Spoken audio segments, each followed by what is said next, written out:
Saudara-saudara bisa lihat sendiri kenyataan-kenyataan seperti itu. Nah, saudara-saudara sekalian, intuitive reasoning, orang lapangan itu melihat dengan mata, percaya pada apa yang mereka lihat. Jalur sekolahan atau formal logic itu percaya pada data, angka. Ya. Nah, celakanya manusia di abad 21 ini melihat dengan mata tetapi percaya melalui pikiran mereka. Percaya melalui apa yang mereka dengar. Nah, kalau orang sudah mulai mengabaikan apa yang dia lihat dan lebih percaya pada apa yang didengar, maka diduga akan lebih banyak krisis terjadi, tetapi itu adalah krisis palsu, bukan krisis yang real. Apa artinya? Artinya, begitu mendengar kata krisis, orang langsung mengambil kuda-kuda. Lebih baik saya tidak ekspansi lah. Lebih baik saya kurangi penjualan saya. Lebih baik pembayaran saya minta sekarang diperpanjang temponya. Tadinya dalam waktu 1 bulan sudah dibayar, sekarang saya minta 2 bulan. Ya, perjalanan-perjalanan yang tidak perlu kami kurangi habis. Promosi kami kurangi. Tenaga kerja yang kontrak kita habiskan. Ya, kita kurangi sampai di sini. Pemakaian listrik kita kurangi. Kita tidak konsumsi. Ya. Saudara-saudara sekalian, perekonomian akan bergerak ya kalau masyarakat melakukan konsumsi sebanding dengan mereka punya saving. Tetapi perekonomian bisa berhenti kalau orang-orang juga berhenti konsumsi dengan pikiran bahwa hari esok sangat berbahaya. Dan ini akibatnya terjadi pergeseran-pergeseran konsumsi. Ya, kalau masyarakat awan gelap, ini penjelasannya Anda bisa lihat. Ya, asumsinya dunia datar satu terang semua terang. Kalau gelap semuanya jadi gelap, ya, dan seterusnya. Saya kira saudara bisa baca sendiri di sini penjelasannya, ya. Tidak perlu saya detailkan di sini, ya. Kalaupun nanti tidak sempat, Anda bisa cari bukunya. Minggu depan sudah ada nih di toko buku, ya. Nah, ini kritik terhadap pengikut Thomas Friedman, ya, yang tadi saya sebutkan. Ternyata ini Friedman mengalami kesalahan, sementara ekonom-ekonom sudah melihatnya gelap semua. Padahal ini hanya 10% pengaruhnya, ya, 10-20%. Nah, saudara-saudara sekalian, mudah-mudahan film ini bisa Anda baca, bisa Anda lihat. Ini kalau film bisa masuk kan nih? Bisa ya? Saya putarkan kepada Anda. Sebenarnya apa sih respons orang Indonesia pada saat krisis gitu? Ya, mestinya pemimpin itu tanggap dan melakukan komunikasi. Yang terjadi ini kita berada di era demokrasi, ya. Demokrasi, benar-benar demokrasi ini, ya. Semua orang crazy mempromosikan dirinya, bukan mempromosikan bangsanya ini.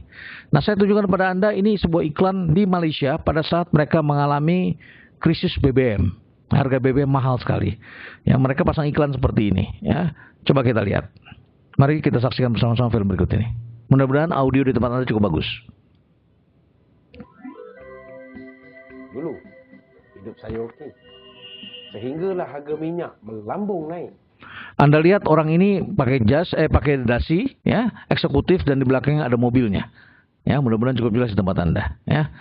Nah, dia komplain harga minyak melambung naik. Apa kata orang di sebelahnya? Coba kita lihat. Ubah gaya hidup. Ubah, ya. Tadinya pakai pakaian berdasi, sekarang pakai jeans saja. Kerjanya pun naik sepeda motor, jadi lebih irit, ya. Coba, manusia selalu komplain. Betul pun naik. Ubah gaya hidup. Disuruh ubah gaya hidupnya. Kalau gitu dosen-dosen pakai celana pendek aja ini, ya. Kita naik sepeda. Ini di UI sudah dikomunikasikan, ya, pakai sepeda. Tapi tetap saja orang tidak sadar. Rupanya komunikasi kurang kencang di UI ini. Komplain lagi. Segala bil semuanya naik. Gaya hidup tu ubah. Ubah.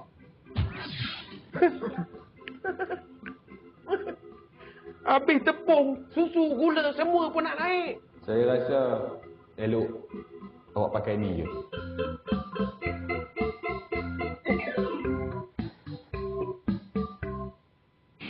Ini iklan yang dikeluarkan oleh kerajaan Malaysia. Ya, pada saat mereka mengalami kesulitan-kesulitan, ya. Kita tidak melihat di sini kecuali berkelahi terus-menerus, ya. Hari ini saya menulis di Harian Bisnis Indonesia, dan saya katakan DPR saatnya berubah, ya. Tidak bisa terus kita berkelahi seperti ini. Ini sangat tidak menguntungkan, ya. Kalau direksi-direksi BUMN ini dipanggil terus-menerus oleh BUMN, ini celaka nih negara kita ini. Bubarkan saja BUMN itu, tidak ada gunanya, ya. Karena tugasnya direksi BUMN ini hanya melayani kemauan para politisi. Ya, Anda bisa bayangkan persiapan masing-masing direksi BUMN ini untuk dipanggil DPR itu perlu waktu 2 minggu mereka untuk mengkoleksi data, apalagi mereka takut dimarah-marahi. Anda tahu perilakunya teman-teman di DPR itu, kalau kita dipanggil tuh kita dimarah-marahi itu, ya, dimarah-marahi, ya, diceramahi, ya. Kalau mereka tahu ini direksi BUMN-nya mantan dosen, dia akan bilang, saudara tidak sedang mengajar di sini, jadi jangan anggap kami ini adalah mahasiswa Anda. Ya, kita dimarah-marahin di sana, ya. Jadi sudah siapin datanya 2 minggu. Setelah 2 minggu itu kita pun recovery mentalnya 1 minggu, ya. Jadi 3 minggu tuh sakit kepala itu jadi pimpinan di BUMN saat ini, ya. Dan yang manggil juga banyak sekali. Anda bisa bayangkan Pertamina itu yang manggil 4 komisi, ya. Komisi yang membidangi masalah energi, komisi 7, yang membawahi BUMN, apalagi kalau baru terpilih, ya, komisi 6, komisi yang membawahi anggaran, komisi 11, ditambah 1 pansus angket, hak angket itu, ya. Jadi kalau masing-masing itu persiapannya 2 minggu dan recovery mentalnya 1 minggu, berarti 250% dari waktu hidupnya itu hanya diberikan untuk DPR, ya. Nanti saya kira angka perceraian akan sangat tinggi itu di antara para pimpinan-pimpinan BUMN, ya, karena dicaci maki dan tegang terus berhadapan dengan para politisi. Jadi menurut saya bubarkan saja BUMN itu atau DPR-nya berubah. Kalau tidak mau berubah, bubarkan saja, karena itu akan menjadi beban berat bagi bangsa kita. Nah, saudara-saudara sekalian, saya ingin kembali kepada krisis ini, ya. Para ekonom mengatakan, pandangan masyarakat gelap, awan gelap mengatakan, pada saat krisis akan terjadi pasar hilang, ya. Ini hilang, tekstil turun, ya. Lihat serangan tekstil Cina begitu banyak, CPO turun dari harga $1.400 sekarang jadi 400-an. Sebenarnya 400 itu harga yang normal, ya. Harga yang normal 400-an, ya. Ya, yang 1000 di atas 1000 itu tidak normal. Jadi mereka dapat untung, mereka senang, begitu turun mereka teriak-teriak. Jadi para ekonom awan gelap, ya, masyarakat awan gelap mengatakan pasar hilang, ya. Tetapi kalau masyarakat awan terang gelap itu berpendapat sebaliknya. Ada pasar yang hilang, ada pasar yang tiba-tiba muncul. Nah, ini dua-duanya terjadi. Ini yang disebut dengan downshifting, ya. Hukum marketing yang pertama dalam masa krisis ini adalah downshifting. Jadi saya coba cek ke Carrefour, ke Giant, ke retail besar, Indomaret, ya, dan berbagai jaringan mata rantai makanan, ya, dan non makanan. Ternyata retailer ini tidak mengalami penurunan income, ya. Cuma komposisinya berubah. Jadi tadinya mereka dapat income 50% dari makanan dan 50% dari non makanan. Sekarang makanan itu income-nya 70%, yang 30% itu furniture, home appliances, ya, dan non makanan lainnya, kertas dan sebagainya. Dengan kata lain, sebetulnya orang tidak mengurangi spendingnya, tetapi apa yang dibeli itu berubah. Tadinya dia beli non makanan banyak karena dia bisa kredit, ya, dia berpikir hari esok kan bagus, tapi kali ini dia khawatir. Jadi uangnya lebih banyak dipakai untuk makanan. Jadi di masa krisis orang makan lebih banyak, ya, atau barangkali mereka mengurangi konsumsi makan di restoran, ya, sehingga mereka masak di rumah. Di daerah segitiga emas Jakarta, Anda boleh cek di kota Anda masing-masing, di daerah yang financial district itu restoran-restoran mulai sepi. Saya pergi ke daerah Stability Building, ya, saya pergi di belakang Bursa Efek Indonesia itu, di belakangnya restoran-restoran besar hari-hari kerja kosong. Mereka bilang lupa, lihat krisis nih. Tapi saya juga gantian, balik saya ajak mereka. Saya ajak mereka makan di daerah kota yang harganya lebih murah, ya. Saya bilang tuh krisis tuh. Ya, kenapa? Karena di daerah kota itu justru pengunjungnya naik sekitar 30%. Ya, teman-teman yang punya restoran, mahasiswa kami punya restoran di daerah kota bilang, Pak, kami mengalami kenaikan income. Konsumennya banyak ngantri. Jadi terjadi perpindahan, ya. Dan ini sama persis dengan sedan, ya. Anda bisa lihat dalam sedan ini, dunia otomotif, mobil mewah itu tiba-tiba hilang. Jadi penjualan untuk Mercedes, BMW, Volvo, wah itu habis itu, ya, habis, ya, ya paling tidak berkurang. Tapi mereka beralih jadi beli mobil keluarga. Konsumsi mobil keluarga naik, tetapi juga dikoreksi lagi. Sebagian juga turun kelas. Jadi tadinya beli Toyota Kijang, mungkin sekarang mereka beli Avanza yang lebih murah, Xenia. Saya bilang sama Avanza Xenia, it's time to make money. Orang-orang yang kaya tadinya beli di atas, ya sekarang beli produk Anda. Yang tadinya beli Avanza, mungkin sekarang beli sepeda motor barangkali. Saya kebetulan menjadi komisaris independen di salah satu finance company yang memberikan kredit. Kami menemukan Januari kemarin, itu tidak turun itu dibandingkan dengan tahun 2008, tidak turun. Ya, tetap tinggi. Tetap tinggi. Jadi krisis ini lebih banyak ada di dalam pikiran kita, ya, dalam pikiran kita. Ingatlah, krisis itu selalu terjadi di musim pancaroba, ya, bergiliran, bergantian. Dulu 20 tahun sekali, sekarang udah mulai 10 tahun sekali, ya. Tapi polanya berbeda-beda. Nah, jenis penyakitnya pun beda-beda.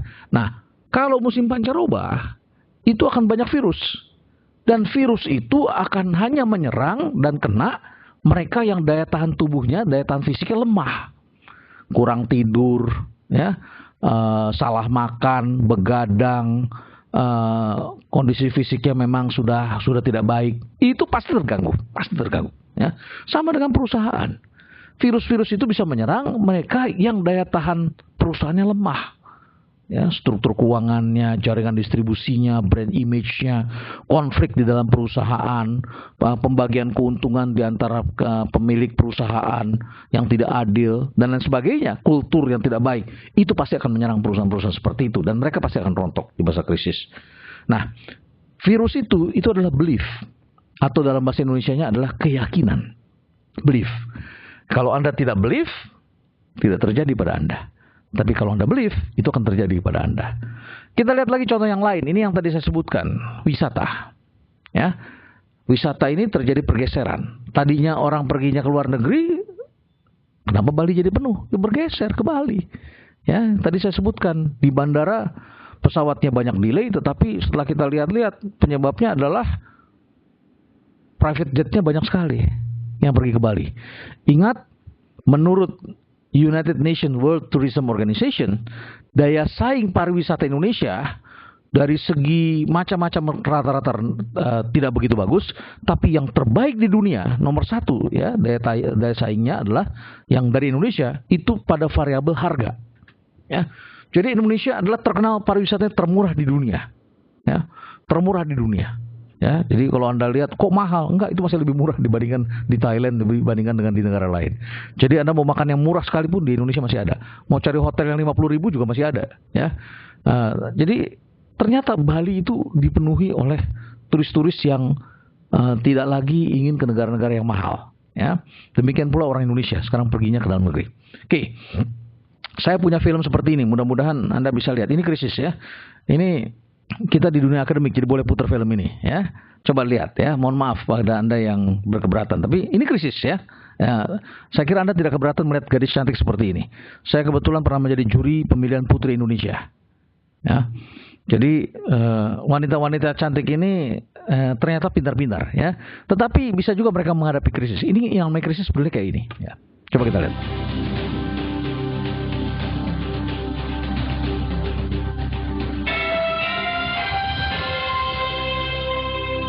Ini krisis, ya. Kita lewati buru-buru, ya. Mohon maaf Anda yang matanya tidak cepat membaca atau sedang menunduk tadi, ya. That is crisis, ya. Oke. Sulit dikoreksi, ya. Oh, ada yang pegang jantung di sana. Saya lihat di Jogja, ya. Teman-teman di Jogja pegang dadanya, ya. Oke. Ini juga krisis. Kali ini yang Anda perhatikan bukan gambar, tapi audionya. Audionya di tempat Anda harus bagus, ya. Ini mahasiswa saya, ya, dulu mahasiswa saya. Ini penyiar Metro TV, namanya Kania Sutisna Winata, ya. Mari kita lihat apa yang diucapkan Kania di Metro TV berikut ini, ya.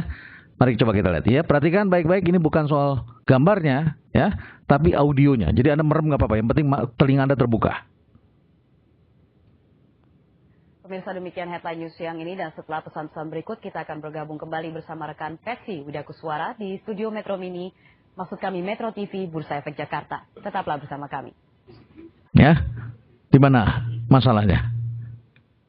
Metro Mini, ya, dia ngomong bukan Metro TV, dia bilangnya Metro Mini, ya, studio Metro Mini, ya. Ini kali ini bapak-bapak dosen di sana kelihatannya diam serius sekali karena dia nggak melihat lagi gambar yang kayak tadi, yang ditunggu-tunggu gambar kayak tadi kelihatannya, ya. Oke, pertanyaannya, what is crisis? What is crisis? Krisis sebetulnya adalah sebuah titik belok. Kita semua harus bersyukur Indonesia diberikan krisis sebetulnya. Ya, kenapa? Karena negeri ini kan terlalu kaya ini sebetulnya ini. Tetapi kok masyarakatnya tidak sejahtera gitu. Masyarakat banyak tidak sejahtera. Walaupun sebetulnya data menunjukkan ya ada 23 juta penduduk Indonesia yang memperoleh di atas $7.000. Wah, tuh coba 23 juta orang yang mempunyai income per kapita $7.000. Ya, $7.000. Ini nggak main-main ini. Ini setara dengan Malaysia. Malaysia itu 23 jutaan kurang lebih ya. Income-nya juga sekitar segitu. Jadi kita punya sebesar itu. Tapi kita juga masih punya sekitar 70 juta orang yang income-nya di atas $4.000. Ya. Ini jauh lebih baik dari Thailand. Karena Thailand itu penduduknya sekitar 70-an, nggak sampai 70 juta, tetapi income-nya hanya $4.000 income per kapitanya. Nah, kita masih punya 23 juta di atasnya lagi. Jadi orang Indonesia lebih kaya daripada orang Thailand sebetulnya. Tapi selebihnya kita punya lagi orang-orang yang super miskin di bawahnya. Ya, super miskin. Nah, seharusnya sebuah negara yang kaya ini tidak harusnya miskin. Negara ini harus kaya. Ya. Nah, kalau dikasih kata krisis, ini bagus supaya pemerintahnya berubah. Nah, yang jadi masalah, para pengamat itu sering mengeluarkan statement yang tujuan pada pemerintah, supaya pemerintahnya change. Tetapi yang kena impact adalah dunia usaha. Jadi dunia usaha langsung percaya bahwa ini terjadi krisis. Silakan lihat data yang baru saja dikeluarkan oleh BPS. Ya. Indeks business trend itu berbeda dengan indeks consumer trend. Tren bisnis menurut para pengusaha itu turun. Jelek sekali tahun ini.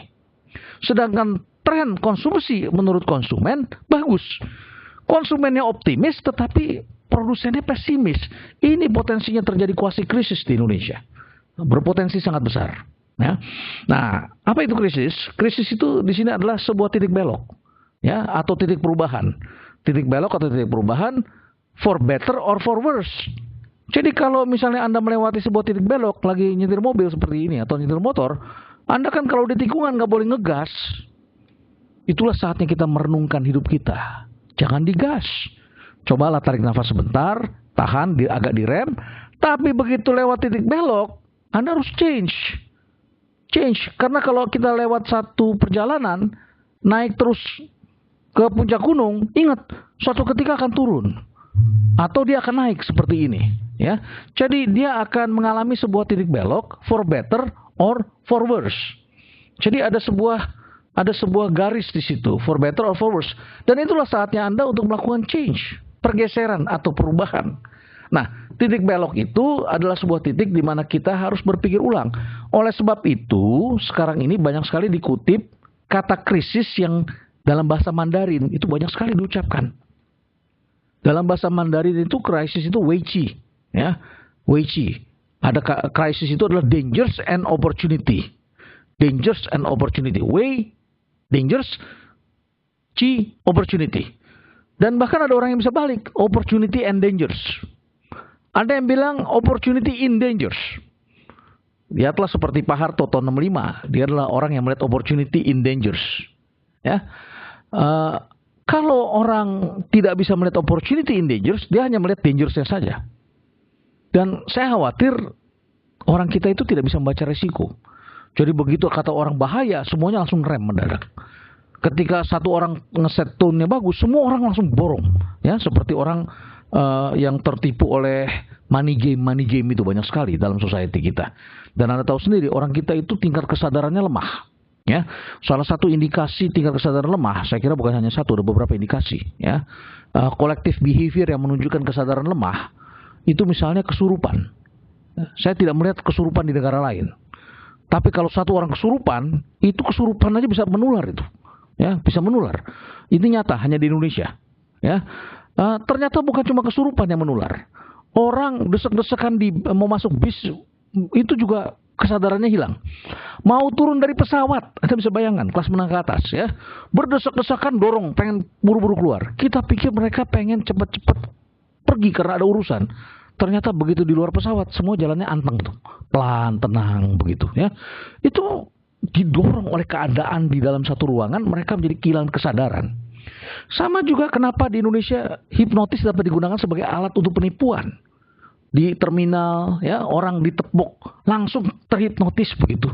begitu cepat. Ini menunjukkan orang kita memang mudah hilang kesadarannya begitu ya. Nah, dunia akademik kita semua, saudara-saudara sekalian termasuk Anda mahasiswa, punya kepentingan untuk menjaga, meningkatkan dan mendukung agar kita tidak kehilangan kesadaran. Ya. Jangan sampai bangsa kita ini kehilangan kesadaran, dihipnotis oleh para politisi yang mengatakan semuanya sulit ya, atau mereka mengeluarkan angka-angka ramalan kacamata politik yang buram ya. Nah, biarkan itu terjadi, mari kita coba harus punya keyakinan untuk memenangkan persaingan. Ya, kalau tidak asing yang akan masuk menggempur pasangan kita. Oke. Jadi saudara-saudara sekalian, kembali ke gambar ini, kalau saudara tanya sama saya, what is crisis? Crisis is a turning point, titik belok. Bisa jadi better, bisa juga mati kita. Jadi Anda tinggal pilih mau ke sini atau mau ke atas, ya. Itu satu pilihan tentunya, ya. Dalam fenomena yang lain, krisis itu juga diartikan sebagai suatu proses atau keadaan kalau perubahan itu ditahan. Nah, ingat perubahan itu terjadi secara alamiah, secara evolutionary, ya, evolutif akan terjadi. Dan kalau seperti biasa, kalau Anda baca buku-buku saya, Anda akan temui bahwa yang disebut resistensi itu secara alamiah juga terjadi. Ada kelompok orang, masyarakat yang menahan terjadinya perubahan. Ya, Anda tahu tahun 2007, 2008 Indonesia ditandai dengan berbagai resistensi. Mobil diparkir di depan bandara, mobil-mobil pejabat itu diusir, resisten mereka memukul petugas. Ya, jam sekolah dirubah karena kemacetan lalu lintas di Jakarta, mereka pun menentang. Kemudian hari kerja para buruh ya dipindahkan ke weekend, mereka juga menentang. Kemudian listrik, pemakaian listrik ya itu juga terjadi.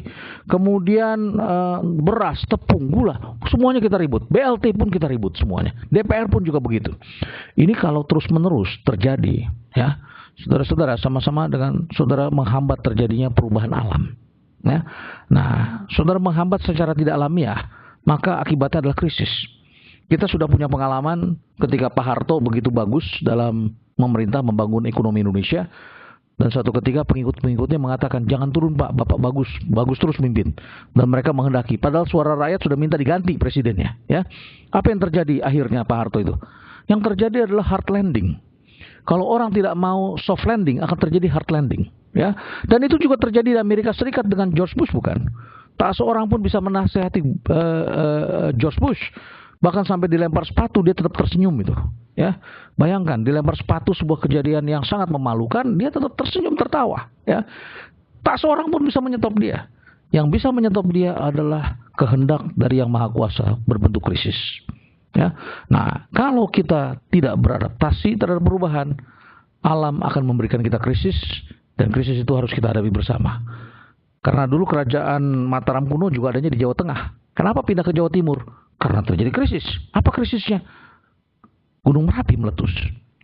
Ya. Tapi kan Gunung Merapi meletus akan menyuburkan tanah.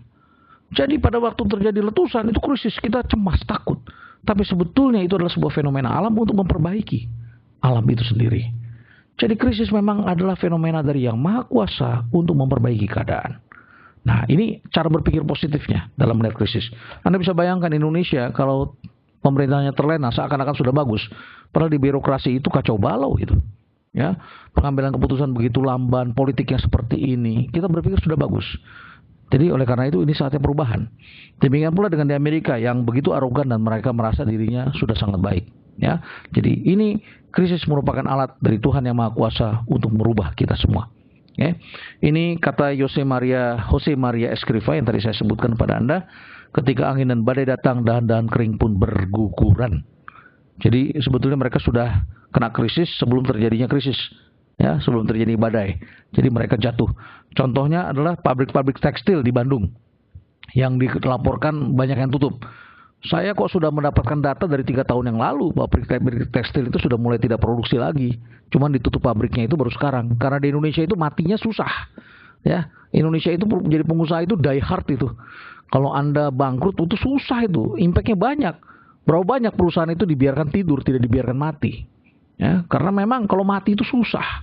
Anda mau mem-PHK karyawan itu ongkosnya lebih besar daripada Anda bayar aja terus tapi karyawan disuruh ngapain lah kerjaan yang lain. Ya, ongkos PHK tinggi sekali di Indonesia. Ya, belum lagi nanti kalau Anda tercatat pernah perusahaannya bangkrut, itu status Anda di perbankan seperti apa? Pernah mengalami situasi seperti itu. Jadi ongkosnya memang untuk exit dari bisnis itu sangat besar sekali. Nah, jadi ketika terjadi pergeseran, saya tidak heran dari pengusaha tekstil. Mereka sudah memiliki banyak sekali gedung apartemen di Jakarta. Ya, di Jakarta itu apartemen-apartemen yang bangun adalah uang dari pengusaha-pengusaha tekstil.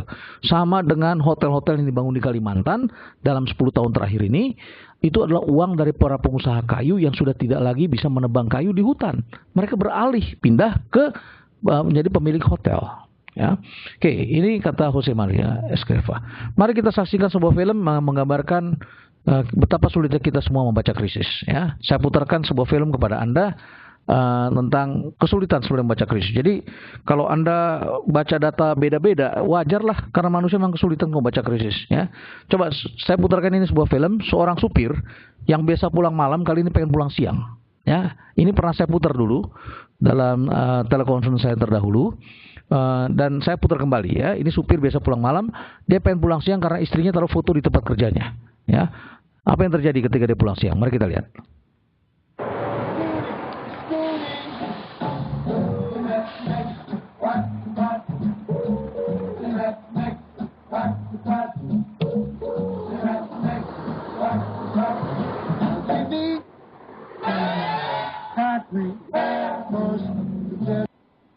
Perhatikan baik-baik, mukanya mulai berubah ya, karena di depan apartemennya ada mobil ya, dan ini mobilnya mobil sport.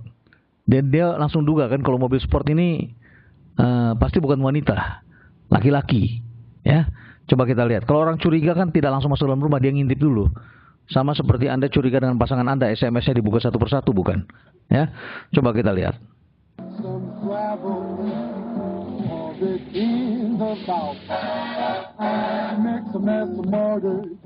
Dia berhenti sebentar di depan mobil ini.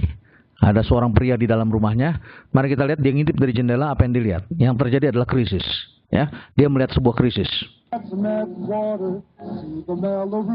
Perhatikan baik-baik, ibu-ibu, saya minta untuk menilai. Anda kalau sebagai ibu pilih suami seperti ini atau yang berikutnya. Ya, it's a choice. Ya. Lihat mukanya berubah. Ini istrinya. Ada seorang pria. Mana yang lebih menarik? Yang ini atau yang tadi? Ya.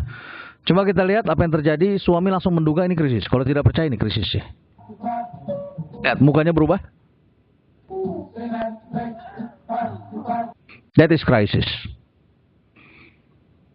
Kira-kira apa yang akan dilakukan oleh suaminya? Saya tanya sama saudara-saudara saya orang Madura di Surabaya, apa yang akan Anda lakukan kalau ini terjadi pada Anda?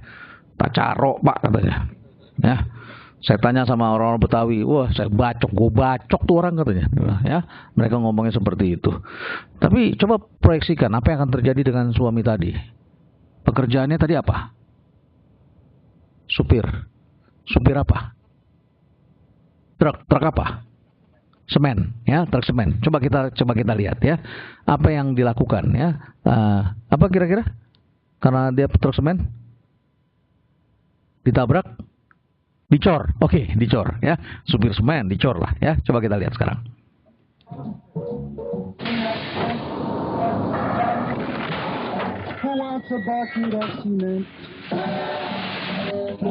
We are what we think.